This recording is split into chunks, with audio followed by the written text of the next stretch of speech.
When Keith Urban finally broke his silence after the end of his 19-year marriage, no one expected what came out of his mouth.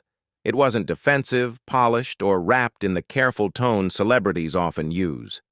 Instead, Keith spoke with the kind of exhaustion that comes only after losing something you once believed would last forever. His words revealed a truth he had spent years avoiding. A truth about Nicole Kidman, their life together, and the painful reality he now admits he helped create. The confession that shocked everyone. Keith Urban had been silent for nearly 2 months after the separation became public, and that silence only fueled speculation. Fans, reporters, insiders, everyone had their theories about what really happened between him and Nicole Kidman after 19 years of marriage. But the moment Keith finally spoke, during a stop on his High and Alive world tour, it wasn't in a carefully crafted PR statement or a controlled interview. It was on stage, in front of thousands, when he admitted something no one expected. I blew it to smithereens. It was messy, raw, and painfully direct, the kind of confession that doesn't come from media training but from a man who can no longer pretend things are fine. What hit people the hardest wasn't just the admission itself, but the timing. Nicole had filed for divorce on September 30th, 2025, ending what many believed was one of Hollywood's strongest marriages. And while fans were still processing the shock, Keith appeared to confirm that the collapse had been building for years. Looking back, the signs were there. The cracked voice in interviews, the tearful tribute at the 2024 AFI event when he thanked Nicole for rescuing him during his darkest moments. The subtle distance that fans picked up long before the headlines started. At the time, his words seemed loving. After the separation, they felt more like foreshadowing. A public acknowledgement that he leaned too heavily on her, depended on her more than he ever admitted out loud. Then came the moment that complicated everything even further. During concerts, fans noticed he had begun changing the lyrics of songs that were originally dedicated to Nicole. The Fighter, a track he wrote about the early days of their relationship, suddenly included Maggie Ball's name during a performance posted on her Instagram. And in another show, the line, "But you'll think of me," became, "But I betcha think about me." The internet erupted, rumors exploded, and suddenly Keith's confession took on a deeper, more uncomfortable meaning. But according to him, people were reading too much into it. "Stop reading stuff into it," he told the crowd in Nashville. Yet the damage was done, and his admission only raised more questions about what really led to the end of their marriage. The rumors that wouldn't die. Once the lyric changes went viral, the narrative around Keith Urban shifted almost overnight. What had begun as a tragic, quiet separation suddenly turned into a storm of speculation, accusations, and theories that spread faster than Keith or Nicole could react. And at the center of it all was one name: Maggie Ball, the 25-year-old guitarist who had been touring with Keith for months. Fans had noticed small things: an extra glance on stage, playful moments between songs, the easy chemistry that performers sometimes share without realizing how it looks from the outside.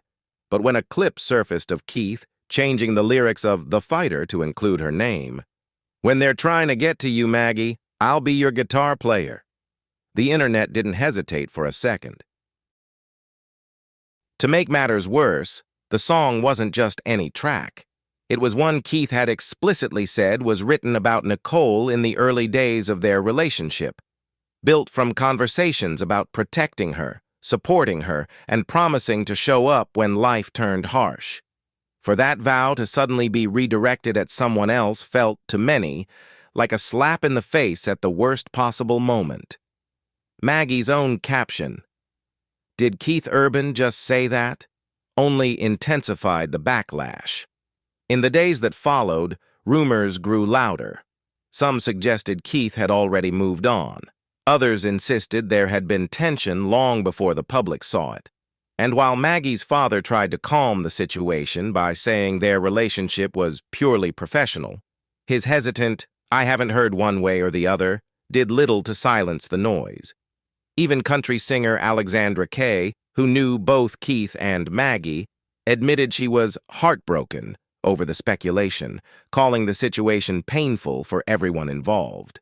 Still, Keith pushed back firmly during the final show of his tour in Nashville. Before performing You'll Think of Me, he addressed the crowd directly. "I've been covering it like this for a long time. Stop reading stuff into it." His tone said he was exhausted, but the crowd's reaction said the opposite. They weren't convinced. The combination of his sudden lyric changes, the timing of Nicole's divorce filing, and the rising tension backstage had already created a narrative too powerful to dismiss with a single sentence. And all of this was unfolding while Nicole Kidman remained completely silent, a silence that only deepened the mystery of how everything really fell apart. The cracks that started long before the split, long before the viral clips, the awkward interviews, and the whispered rumors about a third person, people close to Nicole Kidman and Keith Urban had already noticed something was shifting. Their marriage, once held up as proof that Hollywood love could survive fame, distance, and personal battles, had quietly begun to fracture. The first visible crack appeared not in a dramatic tabloid headline, but in the subtle way the two stopped appearing together as often. Nicole showed up alone at key events. Keith attended others without her. At first, fans brushed it off. Schedules happen, careers collide, life gets busy. But the pattern continued, and what looked like coincidence slowly became something harder to ignore. The real strain, insiders later said, came from the relentless grind of their careers. Nicole was filming back-to-back projects, spending part of her summer on the set of Practical Magic 2, while Keith was deep into his High and Alive world tour. For nearly 2 decades, they had balanced the chaos of movies and music with surprising ease, but by 2024 and 2025, it had turned into 2 separate lives running on 2 separate clocks. Parallel lives, one source called it. 2 people deeply committed to each other, but rarely in the same place, long enough to feel like a couple. Then came Keith's increasingly raw public statements. In a July interview on Air with Ryan Seacrest, he stumbled through questions about how he and Nicole balanced their schedules. When Seacrest asked if it was difficult to map it all out with production and touring, Keith paused uncomfortably before admitting, "It's a job. Life is in session." It didn't sound like affection, it sounded like fatigue. Some fans shrugged off the moment. Others felt a shift, a crack he didn't intend to reveal. Behind the scenes, the emotional distance had grown even deeper. Nicole was fighting for the marriage, according to her friends, doing everything she could to hold on to the stability she'd built after a lifetime of public heartbreak. But Keith, those close to him say, had begun going through some stuff, making choices that raised concern among people who'd known him for years. What those choices were, no one would say publicly, but the tone, the worry, the timing, all pointed to turmoil. By the time the world learned they were living separately, the truth was clear. The fairy tale had been unraveling for far longer than anyone wanted to admit. The moment everything broke. By the time Nicole Kidman officially filed for divorce on September 30th, 2025, the marriage wasn't just strained, it was already collapsing behind closed doors. What shocked people most wasn't the filing itself, but the revelation that the breakup wasn't mutual. Friends close to Nicole said she had still been fighting for the relationship, believing they were getting it back together. She thought the distance was temporary, the rough patch fixable, and that nearly 2 decades of love gave them something solid to rebuild from.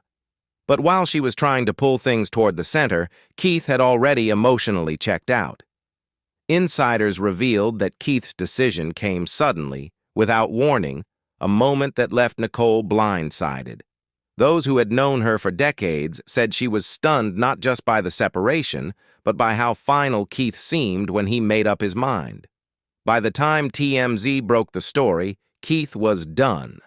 No reconsideration, No second conversation, no pause to breathe before stepping into the public storm. It was as if something inside him had snapped while on tour, and whatever he had been holding in finally spilled over in a way that left Nicole standing on the other side of a closed door. What made the moment even more painful was how quickly Keith's behavior shifted. He went silent on social media for nearly 2 months, a silence that fans read as guilt, grief, or avoidance, depending on who you asked. Then, almost as abruptly, he returned by promoting The Road, his new U.S. reality competition series hosted by Blake Shelton.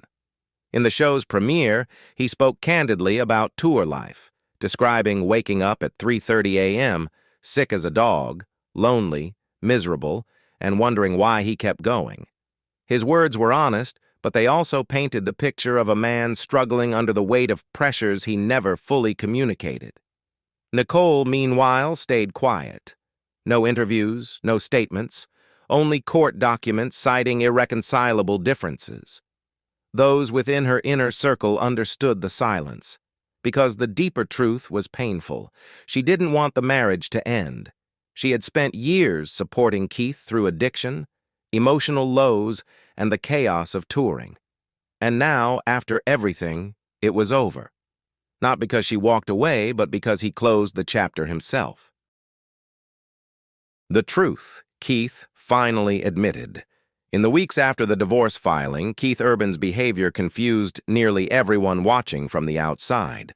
One moment he was silent, the next he was laughing on social media about old hairstyles, then he was defiantly telling fans to stop reading stuff into it when asked about changing lyrics that once belonged to Nicole.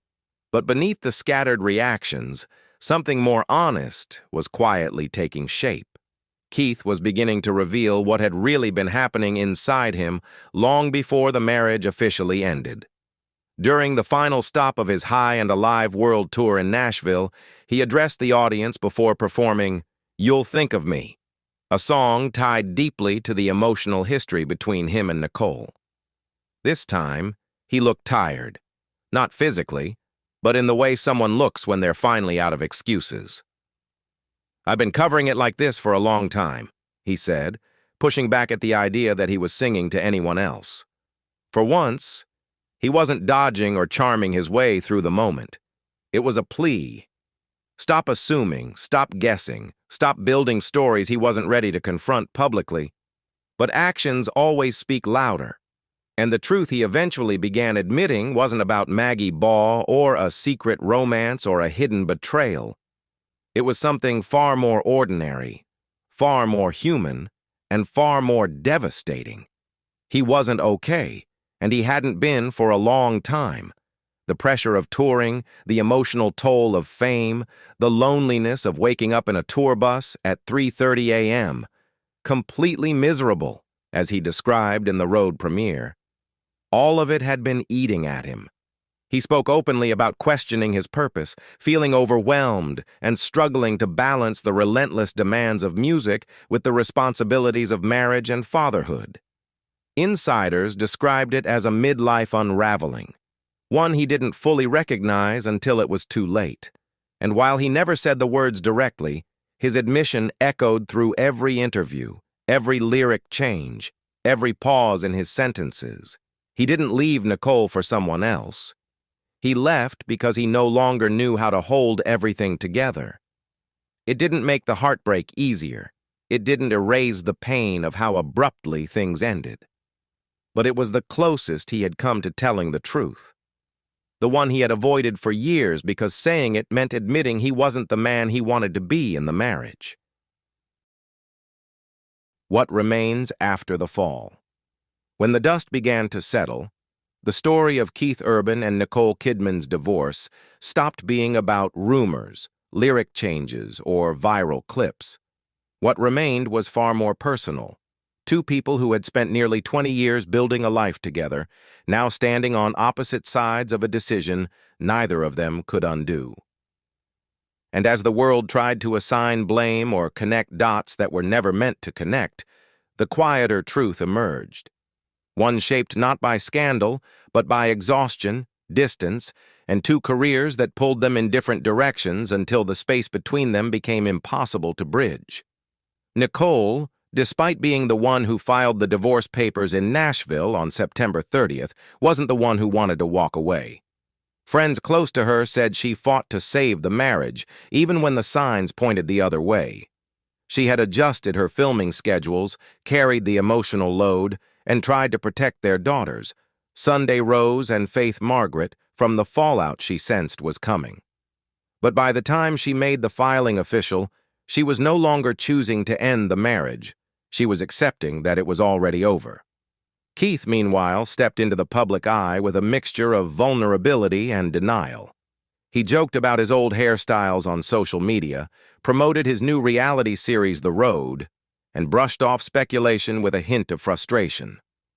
But in the quieter moments, the ones fans caught between songs or in the shaky pauses of interviews, he revealed a man who had been unraveling long before Nicole ever signed her name on those divorce documents. His comments about loneliness on tour, his confession that he had blown it to smithereens, and the exhaustion in his voice spoke louder than any rumor.